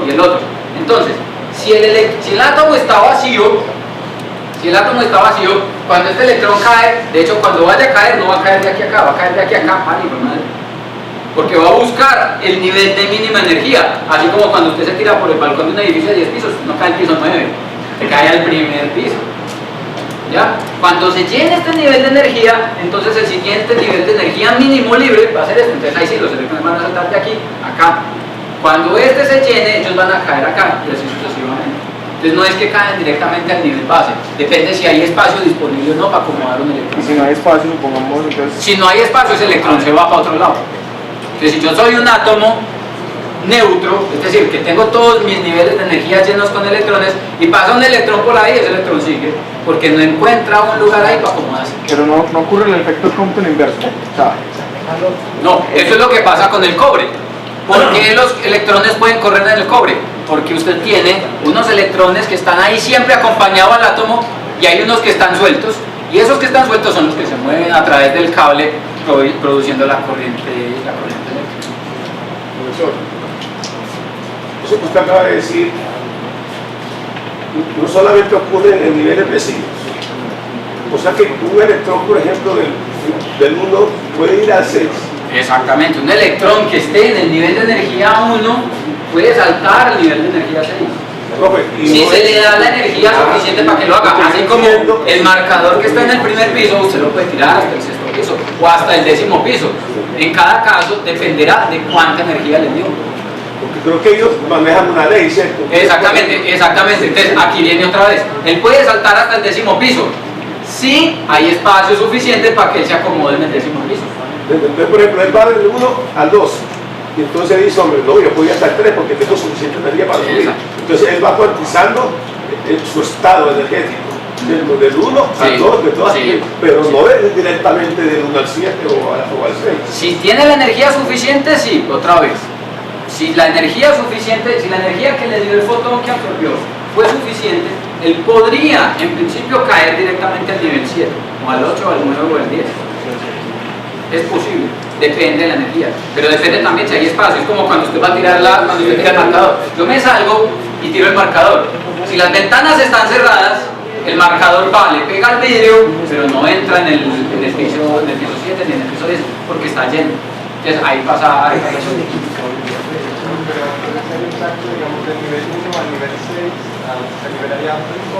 Se libera un solo fotón.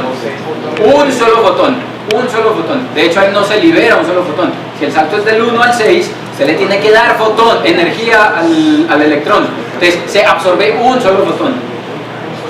Un solo fotón. Es un proceso de un fotón absorbido por un electrón, o un electrón que salta desde el 6 al 6 hasta el 1, emite un solo fotón. ¿Ya? Pero con una energía igual a la diferencia. Podría pasar si lo que hace el electrón en lugar de saltar del 7 al 1 directamente es cascadear. Entonces no emite un solo fotón, sino que emite 7 fotones asociados al cascadeo. Cada fotón asociado a la diferencia de energía de los niveles de energía sucesivos. Que eso también pasa, cascadeo de fotones de electrones en las capas atómicas. Eso también pasa. Bueno, que en la práctica, porque es que está claro que si uno tiene un átomo con un núcleo y le coloca más electrones, va a cambiar el elemento, va a dar un hidrógeno, a ver. No, si le cambia, no, lo que cambia es el... los electrones no. El electrón cambia si le colocan electrones. Si es el mismo átomo con más electrón cambiando de estado energético, en la práctica, ¿cómo se comporta ese elemento? No es correcto. Lo que cambia la naturaleza de la materia no es el número de electrones en el átomo, es el número de protones. Protones. Ya, por ejemplo, un hidrógeno en el estado 1, un exacto. hidrógeno en el estado 6, el electrón sigue siendo hidrógeno. Pero simplemente, más energético. Simplemente, exactamente, el estado de energía. ¿Y qué cambia? Yo como le digo que ese es un 2, un 6, un 1. Cambia cómo reacciona químicamente. Es como cuando vos tenés los iones.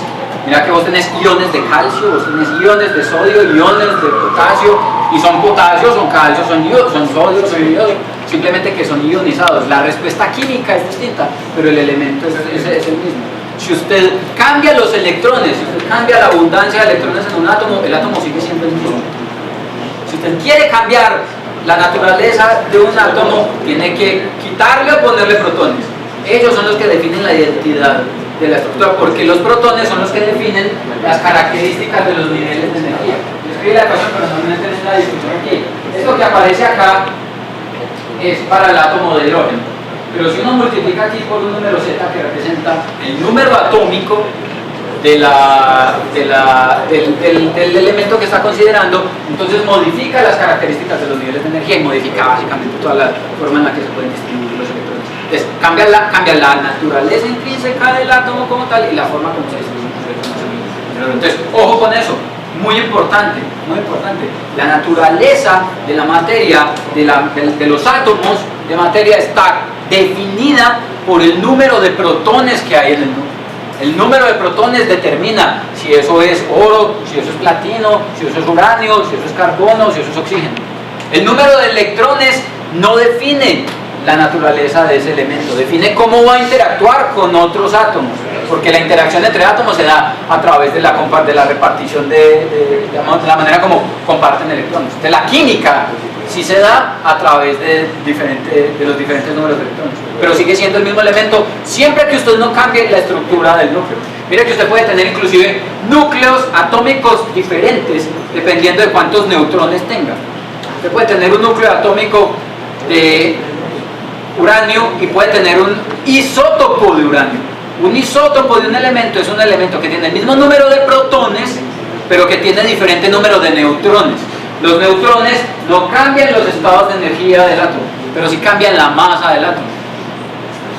Entonces sigue siendo el mismo átomo con los mismos niveles de energía, más o menos las mismas características, pero con una masa distinta, y por eso se llama isótopo, porque es el mismo elemento sutilmente diferente, un poquito más gordito, un poquito más pesante. Lo que cambia la naturaleza intrínseca de los átomos son los protones.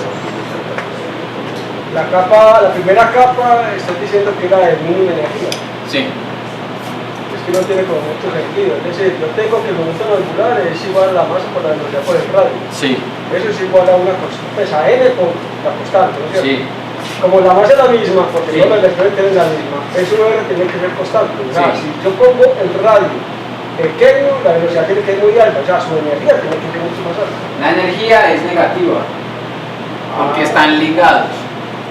Y menos 10 es más pequeñito que menos 5. Entonces, el estado base es el de mínima energía. Es lo mismo que en la Tierra. Entre más cerquita estés en la superficie, estás más cerquita al nivel de mínima energía. Simplemente porque como es un sistema ligado, la energía es negativa y ahí la cosa cambia un poco. En el término de la Yo lo pensaba en el sistema planetario. En el sistema solar también. El estado de mínima energía en el sistema solar es Mercurio. Entre más cerquita estés al cuerpo atractor. A pesar de que gire más rápido. A pesar de que gire más rápido. Porque la interacción es mucho más negativa, mucho más fuerte. Ustedes no van a dejar terminar. Necesariamente pasa por el estado interno. No necesariamente, depende de cómo estén ocupados los niveles de energía, depende de cuál es la energía del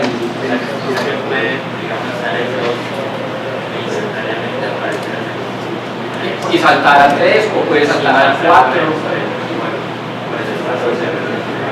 Esto, es decir, lo que vos decís es que cambie de aquí a acá o que pase del nivel 2 al nivel 3 por este lado. No, si pasa, o sea, pasar así, pero si pasa entre por el Pasa el 4.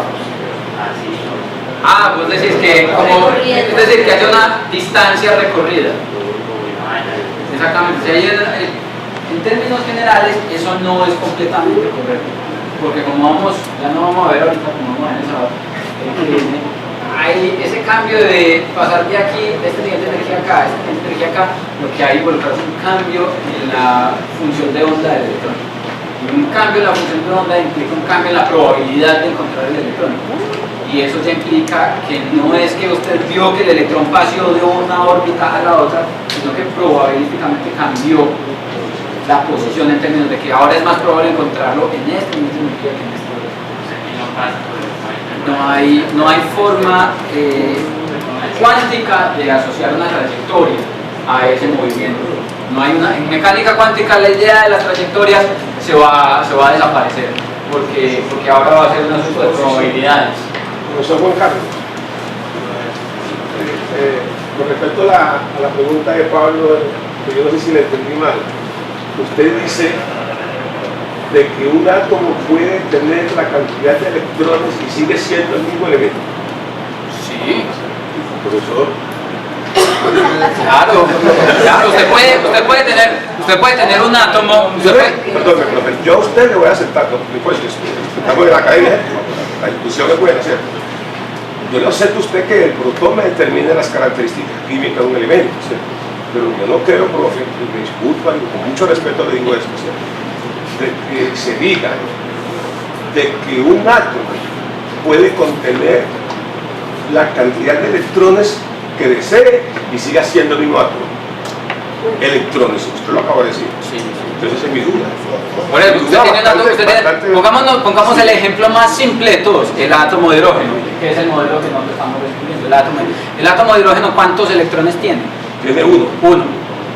¿Usted puede ionizar o no puede ionizar? Claro, lo puede ionizar. Usted le quita el electrón al átomo de hidrógeno, entonces ¿ahora qué tiene? Le queda un hidrógeno positivo. Un átomo de hidrógeno ionizado, sí. Con solamente un hidrógeno que llaman, ¿cierto? Con solamente un electrón, entonces sigue siendo hidrógeno. Sigue siendo hidrógeno, pero no puedo colocar la cantidad de electrones. No, es que eso no es correcto. Decir que yo le puedo poner la cantidad de electrones que quiera porque depende de del número de niveles de energía que haya disponibles para ese átomo. Cuando digo que el átomo no va a cambiar su naturaleza por culpa de los electrones que tenga, usted le puede quitar tantos como quiera o tantos como necesite. Ya el número de electrones que le pueda poner depende obviamente de los niveles de energía. Una tabla periódica. Claro. Esa notación hay que tomarla con cuidado. No le puede poner todos los electrones que quiera a un átomo de hidrógeno, simplemente porque es que él no tiene esos niveles de energía para tener más de uno. Me voy a ir un poquito largo hoy porque quiero que esto quede cerrado, entonces aguantémonos el hambre un ratito.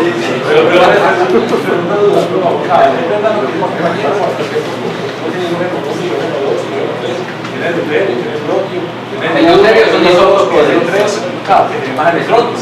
puede... Hasta ciertos niveles. O sea, es que acá en la tabla periódica que tenemos nosotros es casi que elementos en la Tierra, pero eso se da unas niveles que son improbables. Existe, por ejemplo, el hielo 14, que es una molécula. Helio. Perdón, exacto, helio 3 en la Luna, pero que acá no se ve, por las condiciones, pues sí se ve. Por eso, eso hay que tomarlo con mucho cuidado. En efecto, las dos observaciones son correctas. Nosotros desafortunadamente no tenemos el tiempo para entrar en los detalles de qué define que en efecto haya más o menos. Estos son los que vos estás diciendo, son estados de energía metaestables. El átomo de hidrógeno tiene un nivel de energía estable, tiene más que son inestables. Entonces, eventualmente en un intervalo de tiempo pequeñito puede tener un átomo de hidrógeno con 2 electrones, pero eso no es estable. Pero es posible. Son finuras sobre las que desafortunadamente nosotros no podemos entrar a detallar. Vamos a entrar entonces a estudiar la naturaleza gay de las partículas subatómicas. Yo lo llamo la naturaleza gay de las partículas subatómicas, como ustedes lo van a ver ahorita, porque eventualmente vamos a descubrir que las partículas subatómicas se pueden comportar eventualmente como partículas o eventualmente como luz. Entonces, uno no sabe qué son, si son niños, uno no sabe si son una partícula o si son una onda. Realmente lo que vamos a ver es que son las dos. El ejemplo natural y lo que motiva, el hecho que motiva precisamente la propuesta de la dualidad onda-partícula es precisamente la luz. Miren que todos hemos dicho, y cuando hablábamos de relatividad y toda la cosa, y todo, inclusive decimos, la luz es una onda electromagnética. Miren que está en la tablita.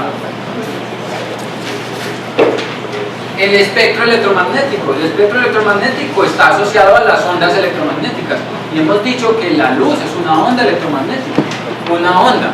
Pero luego llega Einstein y me dice que no, que la luz es un chorro de partículas representado por unas partículas que llamamos fotones, donde el fotón tiene una identidad característica asociada con las propiedades de la onda electromagnética que tiene asociado. Entonces, ¿es onda o es partícula? Porque es que en principio no puede ser los dos.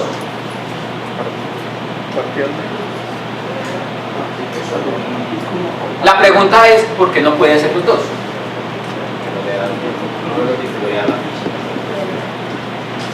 No, ¿por qué no podría ser los dos? El experimento fotoeléctrico dice que es una partícula. Y los experimentos de óptica dicen que es una onda. Las ondas electromagnéticas funcionan como ondas. Esto es un experimento de óptica.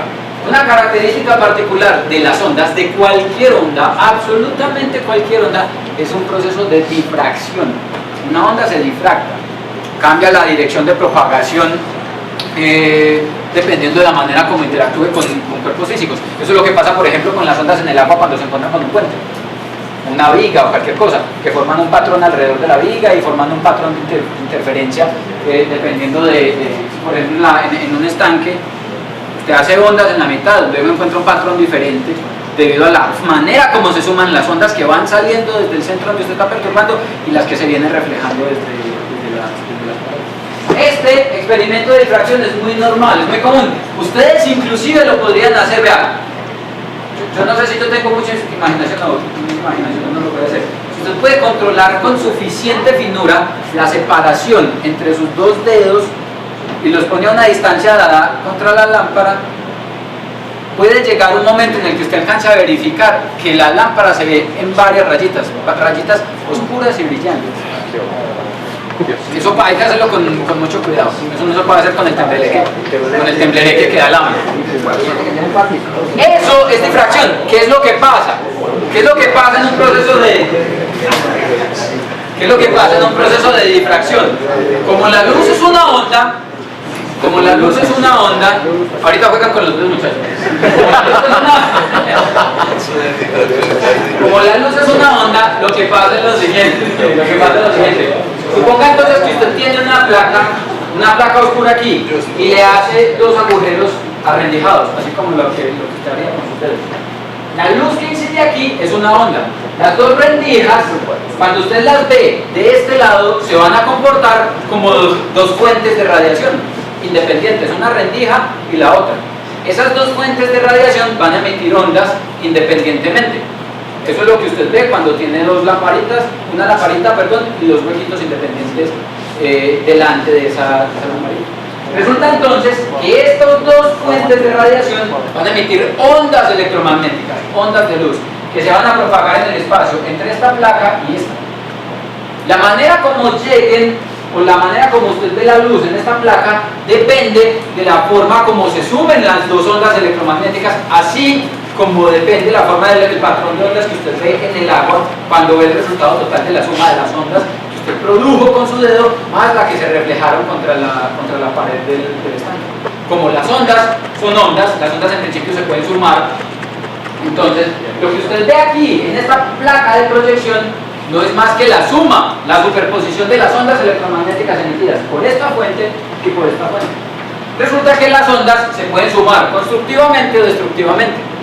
Cuando usted suma dos ondas que están en fase, ellas se suman constructivamente, y cuando usted suma dos ondas que están en contrafase, ellas se suman destructivamente. Como la luz, otra vez, es una onda, dos rayos o dos ondas luminosas que se sumen en fase van a producir entonces en esa región patrones donde se amplifica la intensidad de la onda, es decir, la intensidad de la luz, y en los lugares donde las ondas se suman en contrafase, en una cosa que nosotros llamamos interferencia destructiva, simplemente va a haber una contribución nula al campo de radiación. Eso es un experimento de óptica, y es un experimento de óptica que solamente funciona, única, llanamente, funciona cuando usted considera la luz como una onda. Usted lo puede hacer con un estanque y ve estos patrones que están asociados a la propagación de las ondas. Uno puede tomar este tipo de fotografías en un laboratorio, aquí. Uno puede tomar este tipo de ondas. Este es el patrón asociado a esta cosa, cuando uno en lugar de utilizar un bombillo utiliza un láser rojo como este. Y esta foto, tranquilamente, la puede tomar usted en un laboratorio de física 3 en la universidad. Es el patrón de difracción de una onda luminosa. Si la luz no fuera una onda, esto no pasaba. Ahora, si la luz no fuera un chorro de corpúsculos, el efecto fotoeléctrico no pasaba y el efecto Compton no pasaba. Este experimento dice que la luz es una onda y el efecto fotoeléctrico dice que es una partícula. La idea es, el del problema es usted. La luz puede ser una onda y puede ser una partícula. Es una onda cuando el experimento que usted está utilizando lo exige, y es una partícula cuando el experimento que usted está haciendo le exige que se comporte como una partícula. Usted puede conciliar las dos. Usted puede conciliar la onda y la partícula asociada a esos dos cuerpos. Tengo que dar Juan, en el experimento... Que conste que las preguntas están en tiempo almuerzo. En el experimento de la doble rendija, si no fuera una onda, sino que fuera una partícula, se verían las dos rendijitas afuera. Si en lugar de ser una onda, fuera una partícula, ¿qué pasa cuando usted tiene, suponga entonces que usted tiene un muro y tiene una puerta aquí y una puerta acá y usted tiene solamente una pelota para tirar?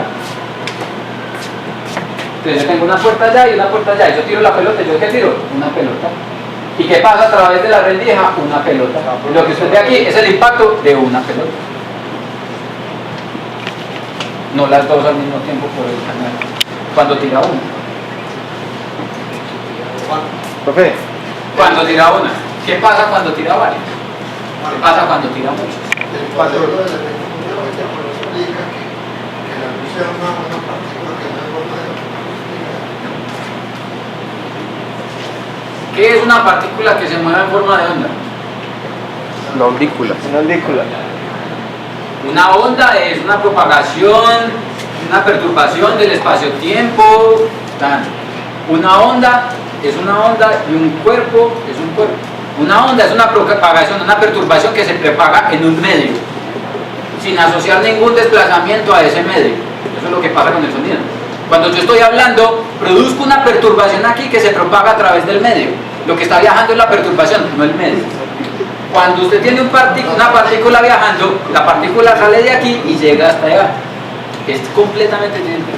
Por eso les preguntaba al principio, ¿cómo es posible que un fotón o que la luz sea onda y partícula al mismo tiempo? Porque es que son dos cuerpos con naturalezas absolutamente diferentes.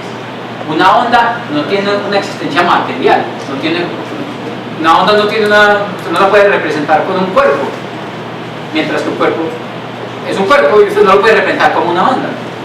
es un ente físico, una onda también, pero no tiene una representación material. ¿Hay algún experimento en el que se compruebe que es... ¿Hay algún experimento en el que se compruebe que es onda y partícula? O sea, uno solo no teniendo que separar. No. Usted hace un experimento y ese experimento le demuestra que la luz es una onda o es una partícula, pero no hay un experimento en el que se comporte de las dos maneras.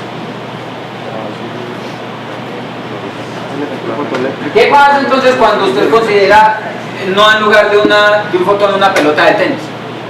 O una pelota o una bola de billar. Eso es lo que se plantea este señor de Broglie. De Broglie dice lo siguiente, vea, si la luz en principio es como un unicornio y le gusta hacer a veces una onda y a veces una partícula, ¿por qué no puede ser ese el caso para toda la masa? En principio la relatividad especial nos está diciendo que los fotones de luz, Einstein nos está diciendo que la luz son fotones, son partículas.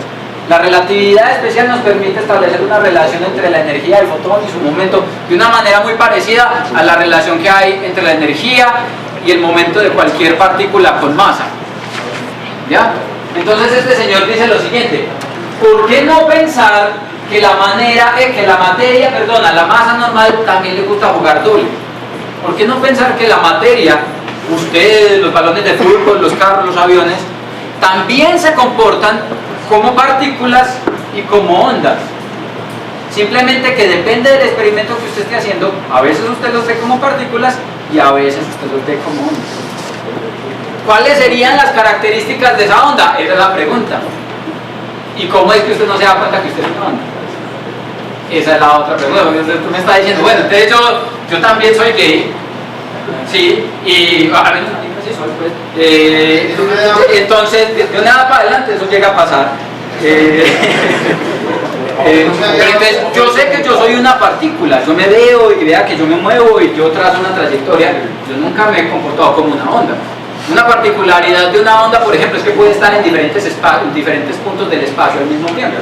Miren que la onda de sonido producida aquí está simultáneamente en todos los oídos de ustedes. O sea, esa onda está simultáneamente en diferentes lugares del espacio. Eso es Dios. Y está en todas partes y en todas cosas. Yo sé que yo soy una persona muy bacana, maloya, pero Dios no soy. ¿Cómo así entonces que yo me puedo comportar como una onda y eventualmente por eso estar asociado a este tipo de comportamientos omnipresentes? Lo que propone de Broglie es precisamente relacionar las características de una partícula con masa con una onda. Una onda, vamos a llamarla una onda de masa, una onda asociada a ese cuerpo. Las características de esa onda van a depender de la energía de la onda y del momento de esa onda. En general, a través de las relaciones de la relatividad general, de la relatividad especial, nosotros ya sabemos que conocer el momento de una partícula es conocer su energía. ¿Ustedes se acuerdan? Aquí vamos a conectar las cosas con la relatividad especial ya. ¿Ustedes recuerdan que en relatividad especial teníamos que la energía de una partícula era igual a esta cosa? ¿Se acuerdan de esta relación? Donde acabamos de la masa es igual a que la energía de la partícula, en reposo es igual a la masa por la velocidad de la luz al cuadrado. Entonces miren que si usted conoce el momento de una partícula, conoce su energía. En términos generales, entonces, las características de una onda asociada a una partícula van a depender básicamente o de su momento o de su energía. Con una es suficiente, porque conociendo una, conoce la otra. Las características de la onda, las características de absolutamente cualquier onda, están determinadas por la longitud de onda de esa onda, por la frecuencia de esa onda y por la velocidad a la que se propaga esa onda. Si las partículas de masa tienen asociadas ondas que se propagan a la velocidad de la luz, así como lo hace el fotón, entonces nosotros podemos encontrar que si usted estuviera representado por una onda, esa onda que lo representa tendría una longitud de onda caracterizada por esta razón, la razón entre la constante de Planck y el momento de esa partícula, el momento que está asociado a usted. Si usted habrá de representarse como una onda, la longitud de onda de esa onda es directamente proporcional a la constante de Planck e inversamente proporcional al momento. Miren qué es lo que pasa. ¿Cuál es el valor de la constante de Planck? Algo por 10 a la menos 35. O sea, pequeñito, dentro de lo pequeñito está la constante de Planck, que es muy pequeñito. Y ese número pequeñito dividido por P, por el momento, que en principio es el producto de la masa por la velocidad, va a dar a la vez, cada vez, un número más y más pequeñito que 10 a la menos 35. La longitud de onda de los cuerpos masivos en general es muy pequeña. Las características del mundo cuántico, se dicen, están determinadas por la constante de Planck. Vamos a ver ahorita en un momentito, por culpa del valor tan pequeñito que tiene la constante de Planck. La constante de Planck define la escala de acontecencia, en español, de acontecimiento de los fenómenos cuánticos. Y vamos a ver que en efecto hay una diferencia entre el mundo cuántico y el mundo macroscópico, y esa diferencia entre el mundo cuántico y el mundo macroscópico se da por la escala tan pequeñita que tiene asociada la constante de Planck. Hagamos un ejemplo. Miren, ¿cuál es la longitud de onda asociada a una onda que represente a un electrón?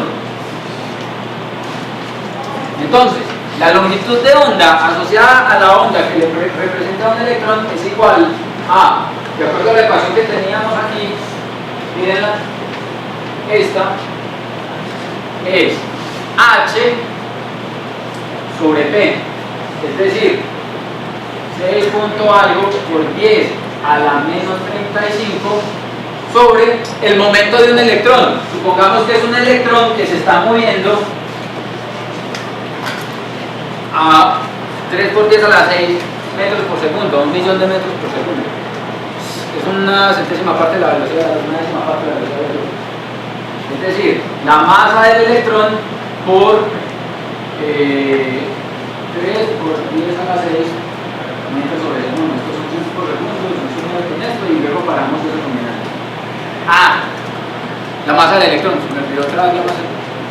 Es 6.6 por la menos 27, 10 a la menos 27 kilos.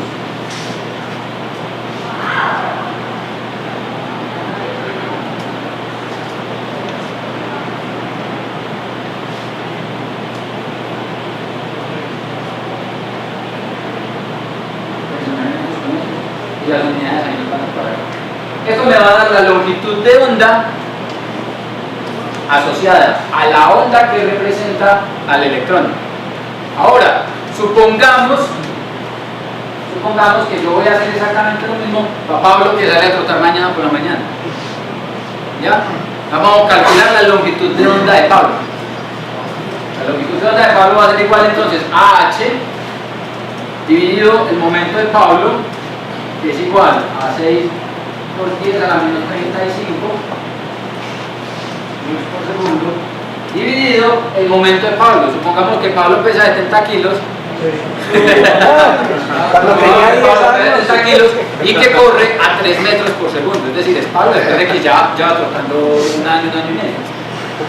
Bueno, no Pablo, cualquiera pues, Pablo no se siente como... Este sería, el momento de Pablo sería 70 kilos por la velocidad a la que le estamos midiendo.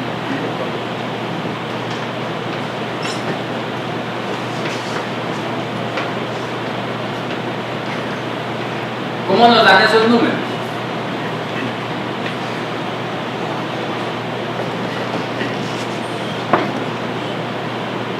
Nadie tiene una calculadora ahí. Vamos a ver, yo tengo tanta hambre como ustedes. Yo estoy dispuesto de hacer. ¿Cómo? Miren que este número de entrada evidentemente va a dar más grande que esta, porque esto es 10 a la menos 35 dividido un número más grande que 1. Entonces claramente este número va a dar inferior a 10 a la menos 35 metros, y este va a dar un número que es mayor que 10 a la menos 35 metros, porque lo estamos dividiendo por un número que con creces mucho más pequeñito que 1.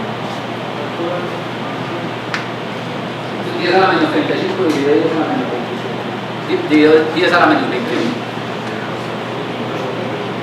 Eso debe dar 10 a la menos 7. 10 a la menos 7.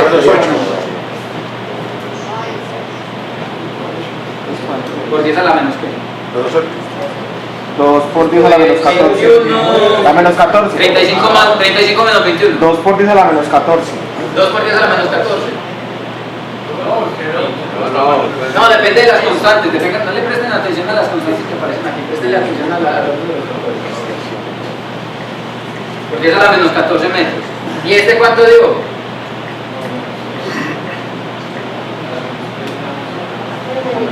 Sea inclusive 10 a la menos 30, a la menos 37 por allá. 10 a la menos 13, 10 a la menos 14. No, perdón. Esta da 35, 7, estos son 100, esto da del orden de 10 a la menos 37. Sí, 2.85 por 10 a la menos 37. Entonces, miren, la longitud de onda del electrón me dio 2 por 10 a la menos 13. La longitud de onda de Pablo me dio 2 por 10 a la menos 37. Miremos la tabla.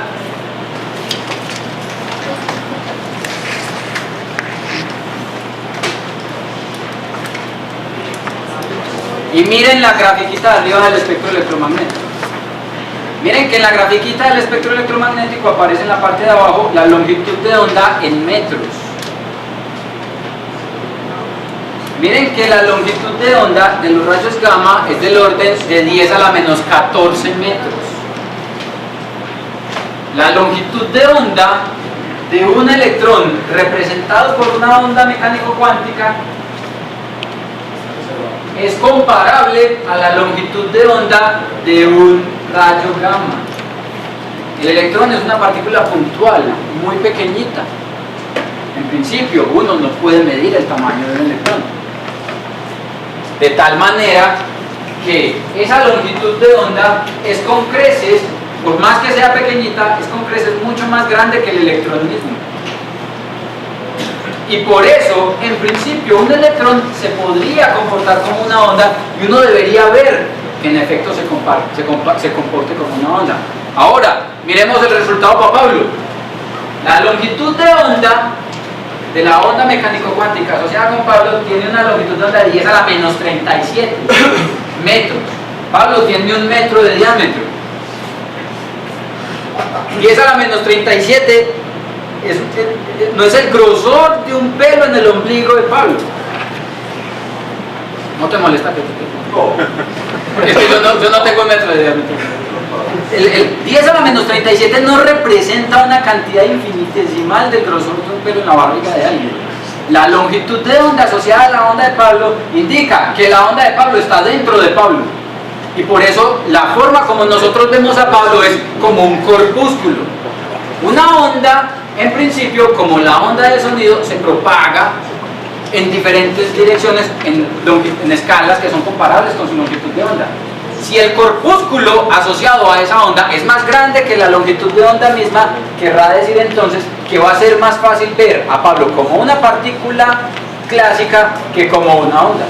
Cuando pasa lo contrario, cuando pasa que el tamaño de la onda es más pequeñito que el tamaño de la partícula, entonces es probable que la longitud de onda se salga del tamaño de la partícula y en lugar de tener un electrón, supongamos que lo que pasa es esto, este es Pablo y esta es la onda que representa a Pablo. El pelo. Este es Pablo y esta es la onda que representa a Pablo. Como vamos a ver después, la onda nos va a dar información acerca de cuál es la probabilidad de encontrar a Pablo en un lugar del espacio.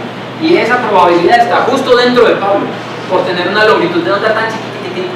En el caso de un electrón, nosotros tenemos el electrón que tiene este tamaño y una longitud de onda que es de este tamaño. Lo que quiere decir que el electrón podría estar aquí, o podría estar aquí, o podría podría estar aquí, o aquí, o aquí, o aquí, dependiendo de qué tan larga dibuje usted los ciclos de la onda. De tal manera que el electrón, en este caso particular, sí se puede comportar como una onda. Pablo también lo hace. El asunto es que la manifestación de ese fenómeno no es comparable con la manifestación del evento clásico, que es la presencia de Pablo en el espacio. Una onda, igual, una partícula que es una onda. Pero eso no se puede igual de los tan distintos. A ver, ¿cómo así que un número cónico lo contrario?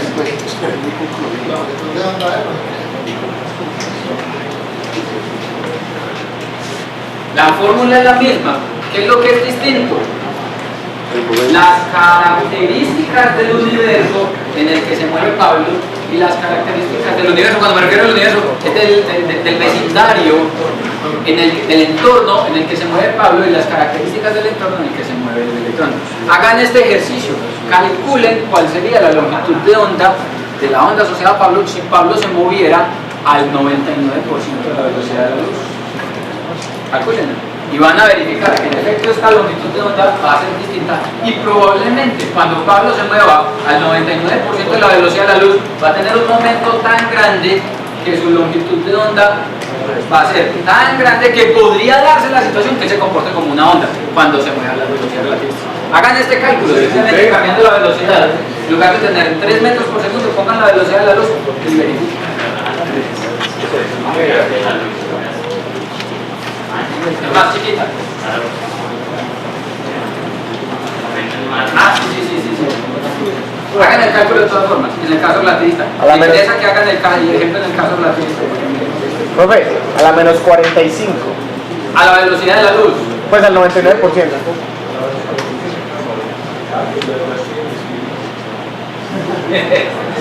Y a la menos 45 es una longitud de onda inclusive mucho más pequeñita que eso.